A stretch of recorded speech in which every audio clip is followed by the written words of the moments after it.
बिस्मिल्लाहिर्रहमानिर्रहीम। अस्सलामु अलैकुम वरहमतुल्लाहि वबरकातुहू।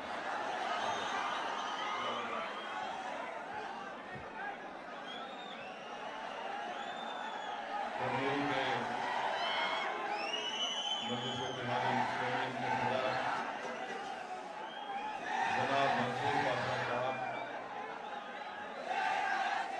जनाब मजहर हुसैनी साहब, अमीर पाशा साहब, सैयद पाशा साहब, शब्बीर खान साहब, करनूल के साबिक़ा सदर जनाब अब्दुर्रहमान साहब, नंदियाल के सदर अकबर साहब, नंदीकोटकूल के जिम्मेदारान और हमारे जुनैद साहब, मोअज़्ज़िज़ हाज़रीन इकराम, बुज़ुर्गान मिल्लत, मेरे नौजवान साथियों, मैं सबसे पहले आप तमाम का शुक्रगुज़ार हूँ कि आप लोग अपना कीमती वक्त निकाल कर आज के इस करनूल शहर में इंतखाबी जलसे में शिरकत की। मैं आपसे माज़रत भी चाहता हूँ कि एडमिनिस्ट्रेशन की तरफ से इस इंतखाबी जलसे को हम ये मुतालबा कर रहे थे कि खुले मैदान में इस इंतखाबी जलसे को करने की इजाज़त मिले, मगर नहीं मालूम किस बिना पर एडमिनिस्ट्रेशन ने हमको इजाज़त नहीं दी। खैर, आज आप आए हैं, मेरी आपसे गुजारिश है कि थोड़ा सब्र कर लीजिए और थोड़ा बैठ जाइए।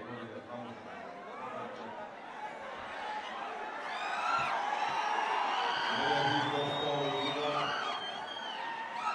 सबसे पहले मैं आपको बताना चाहूँगा कि करनूल के बल्दी इंतखाबात में मजलिस इत्तेहादुल मुस्लिमीन के 7 उम्मीदवार हैं। जनाब फिरोज साहब वार्ड नंबर 2 से हैं, जावेद साहब 6 नंबर वार्ड से हैं, जनाब नागराज गौड़ साहब वार्ड नंबर 46 से हैं, जनाब अब्दुल मुनाफ साहब 10 नंबर वार्ड से हैं, सैयद शोएब कादरी साहब वार्ड नंबर 4 से हैं, मोहतरमा शेख अफरीन साहिबा जो इंडिपेंडेंट है, मजलिस उसकी तायीद कर रही है, उनका इंतखाबी निशान गिरवा है। मोहतरमा शहजादी साहिबा जो इंडिपेंडेंट है, जिसकी मजलिस तायीद कर रही है 6 वार्ड से, उनका इंतखाबी निशान रिंग है। वार्ड नंबर 1, 2, 3, 4, 5 से मजलिस के उम्मीदवारों का इंतखाबी निशान पतंग है और आप तमाम से मेरी गुजारिश है कि 10 तारीख को आप मजलिस के उम्मीदवारों को कामयाब करें। नदियाल से मजलिस के 6 कैंडिडेट हैं, जनाब अकबर साहब की क़यादत में वहाँ पर नंदीकोटकूल में MIM के 4 उम्मीदवार हैं। तो मेरी आप तमाम से गुजारिश है कि 10 तारीख के दिन आप अपना एक वोट MIM पार्टी के हक़ में इस्तेमाल करें। मैं शुरुआत में अपनी जानिब से, MIM पार्टी की जानिब से उन तमाम आंध्र प्रदेश की आवाम को पैगाम देना चाहता हूँ कि MIM party Visakhapatnam steel plant के प्राइवेटाइजेशन के खिलाफ है। MIM पार्टी उन तमाम लोगों के साथ है जो इस बात का मुतालबा कर रही है कि विशाखापट्टनम स्टील प्लांट के प्राइवेटाइजेशन को रोका जाए। MIM पार्टी उन तमाम लोगों के साथ है जिनका नारा है कि विशाखा हुक्कू आंध्र हक्कू। MIM पार्टी इनके साथ है और हम नरेंद्र मोदी प्राइम मिनिस्टर से इस बात का डिमांड करते हैं कि विशाखापट्टनम स्टील प्लांट के प्राइवेटाइजेशन के फैसले को वापस ले। हम नरेंद्र मोदी BJP को बताना चाहते हैं कि आंध्र प्रदेश देश के आंध्रा आवाम के लिए एक प्राइड का मसला है और बड़ी कुर्बानियों के बाद विशाखापट्टनम स्टील प्लांट बनाया गया था। 1970 में करीब 32 लोगों ने अपनी जान की अजीम कुर्बानी दी। तब जाकर उस वक्त के मरकजी हुकूमत ने इस बात का फैसला लिया कि विशाखापट्टनम स्टील प्लांट का क़याम अमल में लाया जाएगा। आप लोग जानते हैं कि कम से कम 65 गांव को उसकी ज़मीन को इसमें मिला दिया गया और करीब 22,000 एकड़ लैंड इसमें इस्तेमाल की गई। आपको मैं बताना ज़रूरी समझता हूँ शुरुआत में कि विशाखापट्टनम स्टील प्लांट में 19,000 एकड़ ज़मीन है जिसकी मार्केट वैल्यू करीब 1 लाख करोड़ है। मैं ये बात समझने से कासिर हूँ कि भारत के प्रधानमंत्री आखिर क्यों विशाखापट्टनम स्टील प्लांट को प्राइवेटाइज करना चाहते हैं। क्या भारत सरकार के पास, क्या मोदी गवर्नमेंट के पास पैसे नहीं है कि वो विशाखापट्टनम स्टील प्लांट को दोबारा स्टार्ट करवाए? क्या नरेंद्र मोदी 20,000 लोगों को बेरोजगार करना चाहते हैं?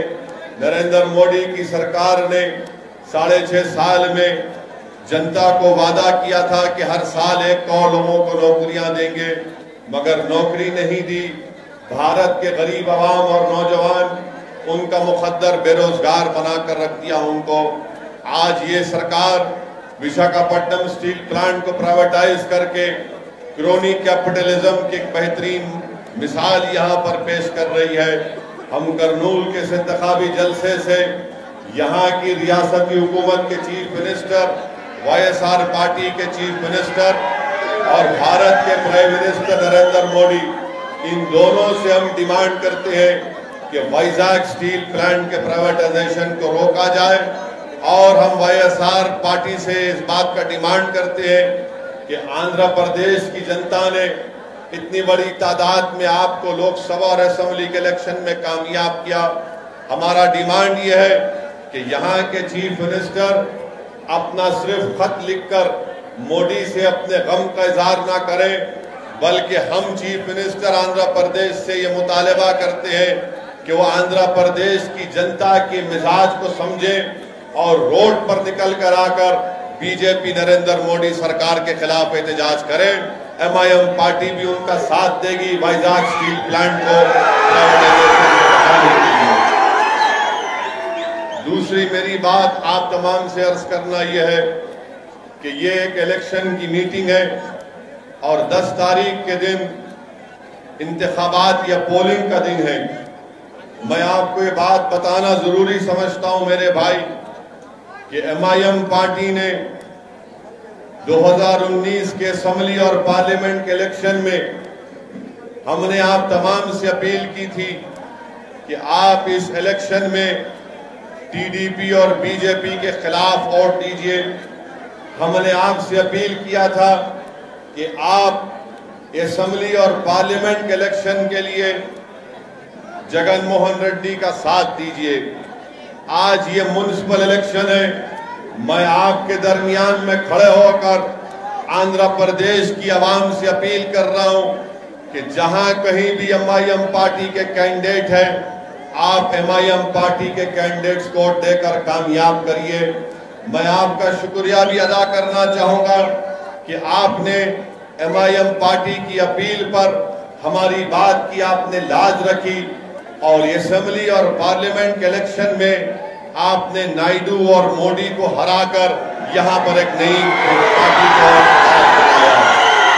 मैं मजलिस-ए-इत्तेहादुल मुस्लिमीन की जानिब से आप तमाम से अपील करने आया हूं कि 10 तारीख के दिन जहां कहीं भी MIM पार्टी के कैंडिडेट्स हैं या जो उनके ताईदी उम्मीदवार हैं, आप उनके हक में अपने वोट का इस्तेमाल करिए।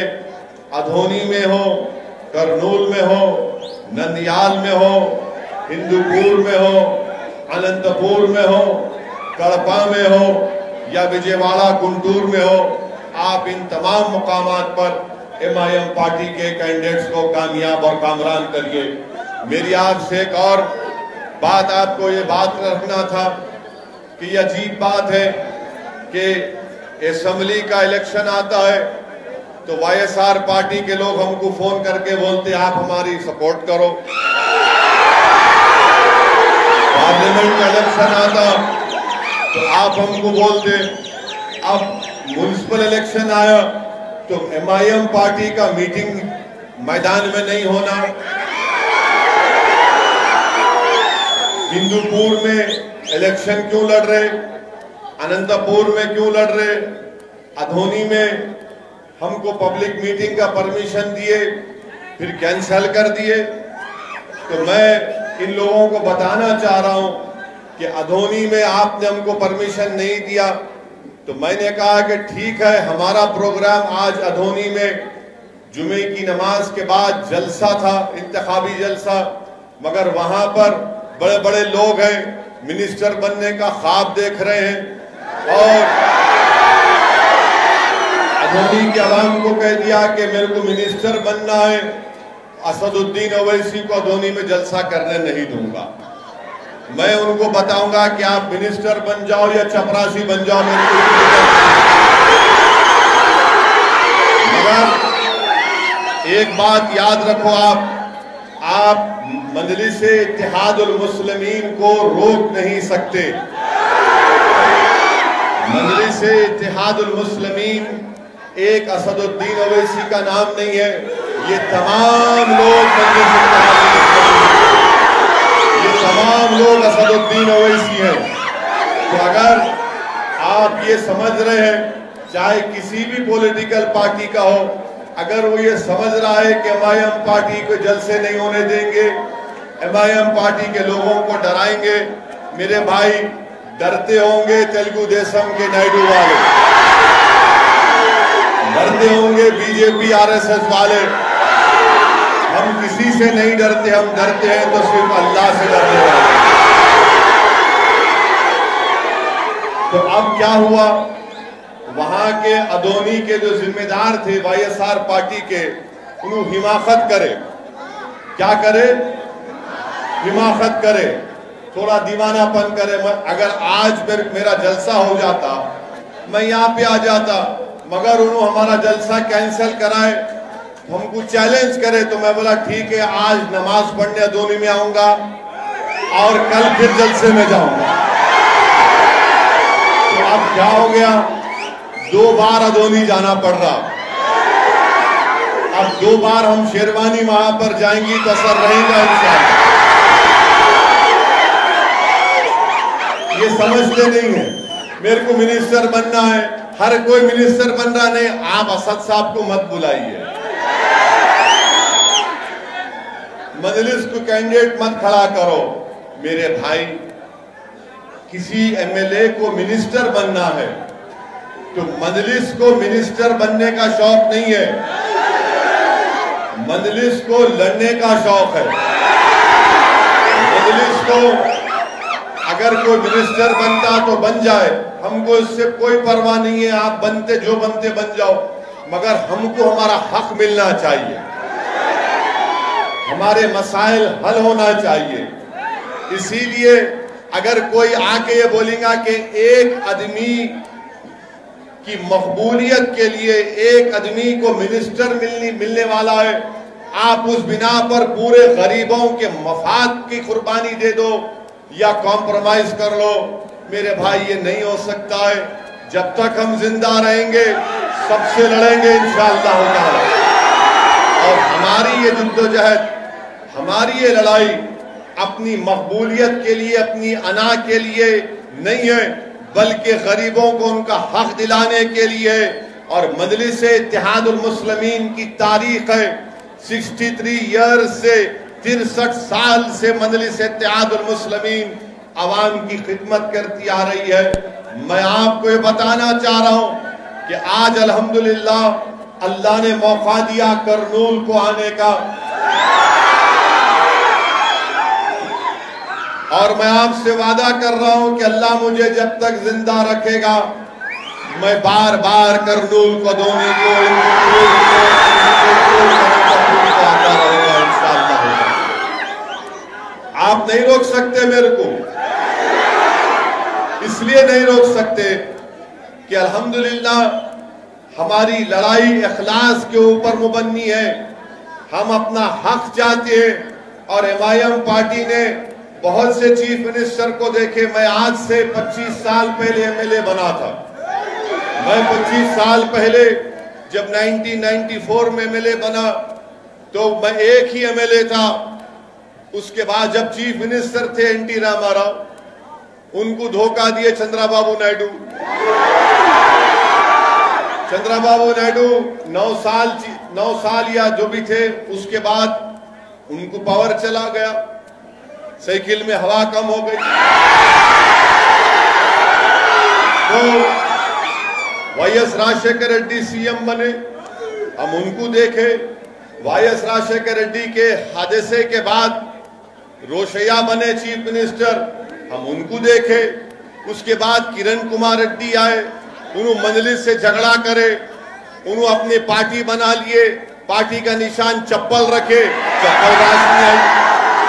किरण कुमार रेड्डी चले गए, किरण कुमार रेड्डी चले गए, आंध्रा तो बाइफर्केशन हो गया। यहाँ पर चंद्रबाबू नायडू बने, 5 साल के बाद उन्होंने घर में बैठ गए, उन्होंने जगनमोहन रेड्डी बन गए। तो अब तक माशाल्लाह से हम लोग 7-8 चीफ मिनिस्टर को देख लिए। आप हमको मत रोको, आप जितना हमको रोकेंगे ना, हम उतना जिद में आते। मजलिस के मुखालिफिन बोलते थे, मजलिस के जितने मुखालिफिन बोलते थे, असदुद्दीन ओवैसी तुम गुजरात को नहीं जाते, तुम मोदी से मिले हुए हैं, गुजरात को नहीं जाते, नहीं जाते। हम गुजरात को गए नहीं गए ना, गुजरात को गए। अहमदाबाद में खाली 25 दिन की मेहनत हमारे वहां के सदर जनाब साबिर भाई साहब ने, उनकी टीम ने की। 25 दिन की मेहनत में अल्हम्दुलिल्लाह मजलिस के 7 कॉरपोरेटर और अहमदाबाद में कामयाब हुए। गोधरा को पहली मर्तबा जिंदगी में गोधरा गया, 8 कैंडिडेट खड़ा किए, 7 जीते अल्हम्दुलिल्लाह। मोडासा में अगर मैं गलत ना कहूं तो 12 या 13 खड़ा किए, 9 जीत गए। अब मोडासा में leader of opposition MIM party का कांग्रेस को हमसे कम मिले। फिर भरूच में हमारे एक उम्मीदवार को कामयाबी मिली। तो मैं इन लोगों को बताना ये चाह रहा हूं कि हमारे को चैलेंज नहीं करना। तुम चैलेंज करे तो हम चैलेंज कबूल करने तैयार हैं, क्योंकि याद रखो तुम भी इंसान, मैं भी इंसान। तुम आज पावर में, तुम कल नहीं रहेंगे, मैं तो हमेशा रहूंगा इंशाअल्लाह। तो इन लोगों को क्या होता है कि पावर, हम पावर में हैं, हम पावर में हैं, हम रूलिंग पार्टी है। अरे तेरे जैसे 56 को देख लिया मैं अपना। रूलिंग पार्टी, रूलिंग कई की रूलिंग पार्टी है तेरी? रूलिंग तो अल्लाह की है। लहू माफिस समावाते व माफिल अर्ज़, ज़मीन व आसमान का मालिक अल्लाह है। तुम क्या रूलिंग करते? उन्हें रूलिंग करता, उन्हें रूलिंग करा बोलते। सुबह में सूरज निकलता, रात में चांद तारे ये सब आते, बारिश होती। रूलिंग कई की रूलिंग बैठे, कोई रूलिंग नहीं। ये दुनिया में हम सब जो है मुसाफिर है, पानी के बुलबुले हम सब लोग। तो ज्यादा हुरूर तकब्बुर नहीं करना बाबा। अल्लाह मौका दिया, काम कर लो। मिनिस्टर बनना है, जो मिनिस्टर बनो, क्या क्या बनते बनो। लाल गाड़ी के ऊपर लाल लाइट लगा के फिर लो, दूल्हे बन के, हमको इतराज नहीं है। हमारे को डिस्टर्ब नहीं करना। हमारे को डिस्टर्ब करे तो हम तुम्हारे पीछे पड़ जाते फिर, और ऐसा पीछे पड़ते हैं कि तुम्हारे को आइंदा असेंबली इलेक्शन में नतीजा दिखाएंगे फिर हम। तो इसीलिए मैं इखलास के दायरे में रहकर, अदब के दायरे में रहकर इन लोगों से अपील कर रहा हूं, अपना काम करो, हमको अपना काम करने दो। आप अपना काम कर लो, कौन रोक रहा आपको? मगर नहीं, यहाँ मैदान में नहीं करना है। एमआईएम पार्टी को जलसा कैसा देते, आज बंद है। अरे आंध्रा में बंद है, हम भी बंद की तायीद करे, जुनेद भी करे, मंसूर भी करे, सब करे, तायीद करे, मगर ये शाम में बंद होता क्या? मैं हमारे को कोई बोले बड़े लोग, वो गवर्नमेंट के नहीं साहब बंद है, मतलब रात में कुत्ते का पेशाब भी बंद है क्या? रात में वो बंद नहीं होता। तो हम बोले तुम कुत्ते का पेशाब पियो, पब्लिक में जाके अपना वोट का मुतालबा करेंगे पतंग के निशान पे। बंद बंद, अरे बंद है तो दिन का बंद है। आज मैं जा रहा था अदोनी को, कौन सा गांव था जुनैद, कोटपुर में गाड़ी रोके, आज है ना, है ना,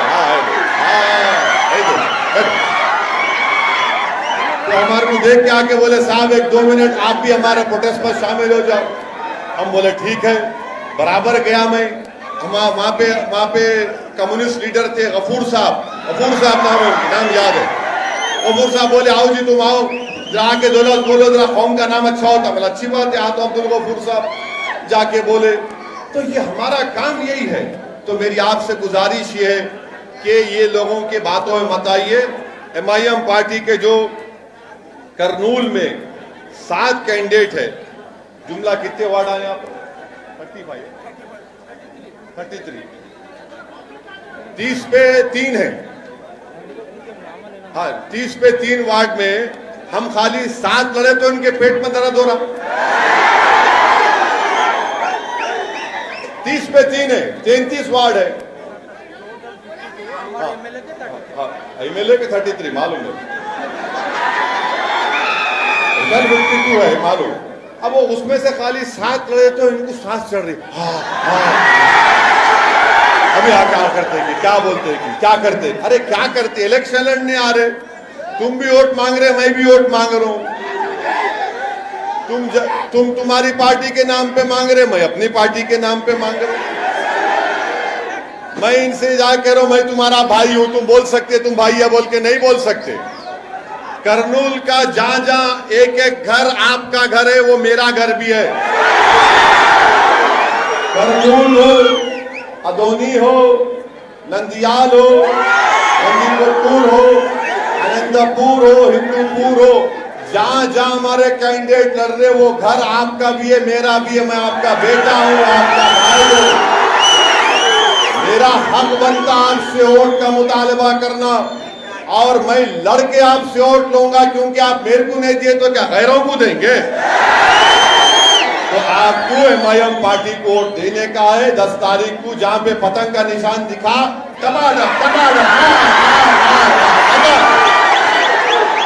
और 10 तारीख को पूरे आसमान पे खाली पतंग नजर आना। तो मेरी आपसे गुजारिश है कि जब अहमदाबाद में MIM पार्टी को 7 हमारे कैंडिडेट जीत गए, तुम करनूल में 6 नहीं जिता सकते। जब गोधरा में हमारे 7 कारपोरेटर कामयाब हो गए, तो क्या आप नंदियाल अदोनी में हमको नहीं जिता सकते इंशाअल्लाह? तो इसीलिए मेरी आपसे गुजारिश है कि ये नंदी कोटपुर के हमारे वार्ड नंबर 7 से मौला अली, वार्ड नंबर 8 से एस फारूक, वार्ड नंबर 20 से हिदायत, वार्ड नंबर 24 से अब्दुल मन्नान साहब MIM पार्टी के कैंडिडेट हैं। तीसरी अहम बात मैं आपको बताना जरूरी समझता हूं कि हमारे जुनैद साहब मजलिस के कायद हैं। यहां पर गोनीगंडला मंडल में एक 24 साल की हाजिरा बी का मर्डर हो गया। अगस्त 7 को उसका मर्डर हुआ। ये आज जो आके MIM पार्टी नहीं लड़ना बोल रहे, उन्होंने गए क्या हाजिरा बी के घर को? आप पूछो जाके। गोनीगंडला मंडल में 24 साल की 20 पे 4 साल की बच्ची हाजिरा बी, जिसका मर्डर हो गया अगस्त 7, 2020 को, ये कोई जाके नहीं मिले उससे। जुनैद गए, जाके उनकी वालदा से मिले। अभी लाके मेरे को उनकी वालदा से मिला है, उनकी अम्मा से, बच्ची से। वो अम्मा रो रही थी कि मेरे बच्ची से इंसाफ करो, अभी तक किसको अरेस्ट नहीं करे। मैंने कहा कि अम्मा इंशाअल्लाह सुबह में मैं SP और कलेक्टर साहब से बात करके हमारी बच्ची को जो लोग मर्डर किए उनसे डिमांड करूंगा उनको अरेस्ट करना, पुलिस उनको जेल को भिजाना, और कोर्ट के केस के जरिए उन तमाम को सख्त से सख्त सजा 302 में जो IPC मिलती है मिलना चाहिए। ये काम MIM पार्टी कर रही है। अब जो लोग हमको बोल रहे कि काम नहीं, ये आप इलेक्शन नहीं लड़ना, यहाँ कहीं को आए साहब आप, यहाँ अच्छा माहौल है। अरे अच्छा माहौल को अच्छा करने आए, खराब करने कौन आई थी? जब CAA का मीटिंग हुई CAA के खिलाफ, NPR NRC के खिलाफ, तो बड़े मैदान में हुई थी, हजारों की तादाद में आपने शिरकत की थी, हम आए थे। जब आके बाजू बैठना जरूरी था इनको, मेरे इनको बुलाए भी नहीं थे। नहीं मैं बाजू बैठ, तो मतलब बैठो, हम तो बोल रहे बाजू नो को बैठो, दिल में बैठ जाओ, आके जगह है हमारी। मुस्लिम पर्सनल बोर्ड का जलसा हुआ, ट्रिपल तलाक के खिलाफ पूरे उलमाए कराम आए थे। अल्हम्दुलिल्लाह करनूल के तमाम उलमाए कराम, मशाइखीन, मदरसे के जिम्मेदारान की सरपरस्ती में वो जलसे आम हुआ, आप तमाम ने शिरकत की। तो मेरी अजीज दोस्तों और बुजुर्गों, मैं आपको बता रहा हूं कि करनूल में हो या आंध्र प्रदेश में हो, आपको अपनी एक पॉलिटिकल वॉइस की जरूरत है। आपको अपनी पार्टी के नुमाइंदों को कामयाब करना जरूरी है, ताकि कोई आपके लिए लड़े, ताकि हुकूमत के पास जाकर आपके मसाइल की तर्जुमानी कर सके। मैं आपको ये बात इसलिए बता रहा हूं, अगर आप ये समझेंगे नहीं असद साहब अच्छी तकरीर करते, हम तकरीर जलसे में आएंगे, सीटी मारेंगे, हा करके चले जाएंगे, ऐसा नहीं है। मैं आपसे अपील कर रहा हूं कि 10 तारीख को आप सुबह सुबह अपने घर से निकलकर अपना एक वोट MIM पार्टी को देंगे। अपनी पार्टी को मजबूत करो। आप ये देख रहे पूरे मुल्क में कैसे हालात हो रहे हैं। जब से बीजेपी की सरकार बनी है, अक्सरियती तबके की जमहूरियत का उसका फरोग दिया जा रहा है।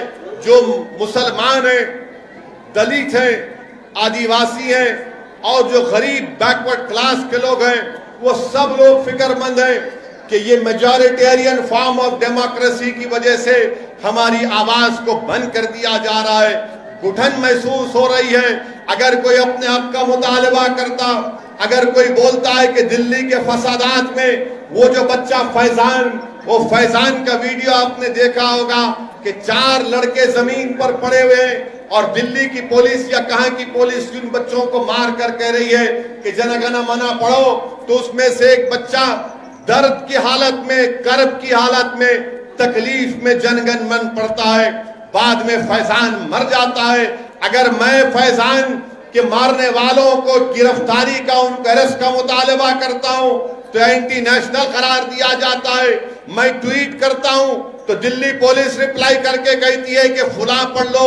अरे दिल्ली पुलिस वालों, तुम यकीनन बहुत अक्लमंद होंगे मुझे मालूम, मगर मेरी आपसे एक ही रिक्वेस्ट है दिल्ली पुलिस के कमिश्नर पुलिस से कि मैं आज के जलसे से आपसे पूछना चाह रहा हूं, वो फैजान को जिन्होंने मारा, क्या आपने उनको गिरफ्तार किया?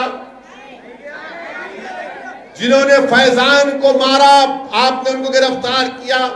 जो 19 मसाजिद को नुकसान पहुंचाया गया या शहीद किया गया या जलाया गया, आपने उनको कितनों को गिरफ्तार किया? बताओ आप।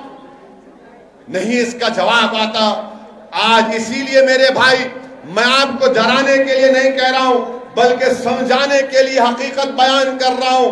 ये रात लंबी होने वाली है, ये रात बड़ी लंबी होने वाली है। और याद रखो, आपको पहले से ज्यादा अपने रिश्ते को अल्लाह से मजबूत करना है।